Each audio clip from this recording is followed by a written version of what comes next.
natin siya. Birthday song.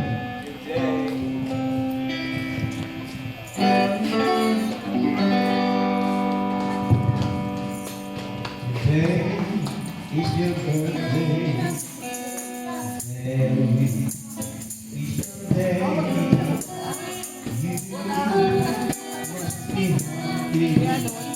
You must be happy. Yesterday, forget our sorrow. It's time.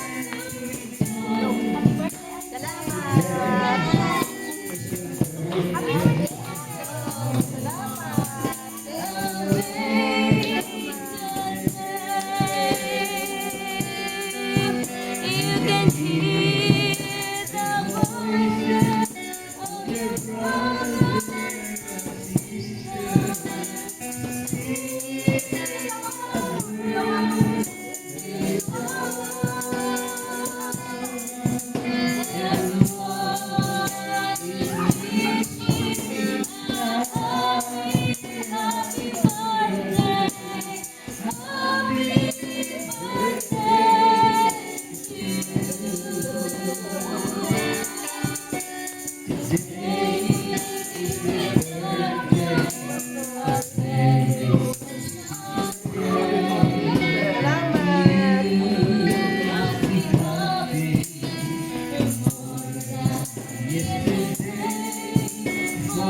voices of your brothers and Praise God, hallelujah, Jesus. Gihangyo ko pastor sa lahog na i-pray na itong birthday celebration.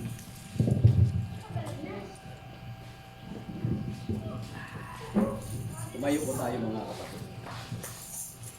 Praise God. Hallelujah. Nagagalak po ang aming puso, Panginoon, na sa araw na ito. Ngayon po ang araw ng kanyang kapanganakan. At dahil po, Panginoon, sa iyong habat at biyaya, nasumpungan niyo po na siya naglilingkod sa inyo. Yan po isang napakalaking tagumpay sa kanyang buhay. Na siya po'y nanumbalik, Panginoon, na manahan ng iyong banal na Espiritu Santo, na ito ang magbibigay buhay ng kanyang kaluluwa. Panginoon, nakita niyo po ang kanyang kalagayan. Nasusulat sa iyong mga salita, Panginoon, na kung mawalan man ng mga magulang, kapatid, mga anak, ayon sa iyong mga salita, marami pang mga magulang, mga anak ang iyo pong ibibigay, Panginoon, sa sinumang nawawalan dahil sa paglilingkod. Panginoon, ngayon sa kanyang kaarawan, 10 ng mga kapatiran, sama-sama po kami. Panginoon, nagsusumamo. Nawa, ang iyong anak, Panginoon, palakasin, pagtibayin ang kanyang pananampalataya. Lumatewag, anuman ang mangyari, Panginoon, huwag siya na siyang bibitaw, kundi manatili siyang matibay sa paglilingkod. Dahil kung siya po'y manatili at maging matapat, anuman ang kanyang mga pangarap, anuman ang kanyang mga hinihiling sa iyo, Panginoon, kayo ay tapat sa iyong mga pangako na hindi niyo po siya bibigyan. Yes, oh God. Kaya ngayong umaga, Panginoon, sa kanyang kaarawan, ang aming pong pinaka-the best gift na aming maihandog sa Kanya. Ang aming taos-puso at sama-samang pananalangin na kung saan ang iyong anak, Sister Malu, Panginoon, ngayon, ikaw ang magbibigay, Panginoon, ng panibagong pag-asa, panibagong sigla, lalong-lalo na Jesus. ang kalusugan ng kanyang katawan sapagkat ito ang biggest capital na kung saan, Panginoon, may taguyod anuman ang kanyang mga suliranin, anuman ang kanyang kabigatan, ito'y kanyang makakayanan. At ito ang maging daan, Panginoon, na siya'y maging masigla sa paglilingkod sa inyo. Kaya salamat dakilang Diyos.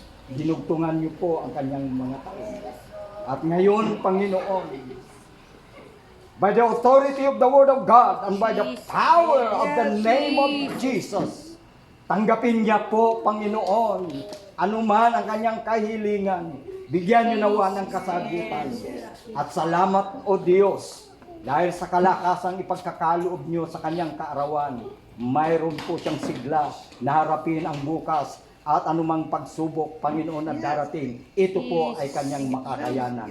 Salamat, Panginoon, sa iyong biyaya. Salamat po, O Diyos, sa iyong pag-iingat. Salamat, Panginoon, sa taon na iyo pong idinaragdag. Nawa ang mga nalalabing panahon kung iyong luluubin ay kanya pong ma-rededicate ang kanyang buhay, maialay niya po ang kanyang sarili, alang-alang sa iyo, Panginoon, sapagkat wala pong kabuluhan ang anumang pananatili sa sanglibutan kung hindi po kami maglilingkod sa inyo. Yes, O God. Ito lamang ang tanging pakinabang na may dulot na buhay na walang hanggan kung kami po'y magpapatuloy hanggang sa wakas. Kaya, Panginoon, 10 ng mga kapatiran, ang pinaka-the best birthday po na aming igawad, Panginoon, ang aming dalangin. Salamat, Panginoon, na ikaw ang Diyos na buhay, na siyang tumutugon ng aming mga dalangin. At ngayon, Panginoon, amin pong pinasasalamatan ang aming kapatid na numbalik sa iyo, kasama namin sa Yes, O paglilingkod. God. Salamat, Panginoon, Jesus. dahil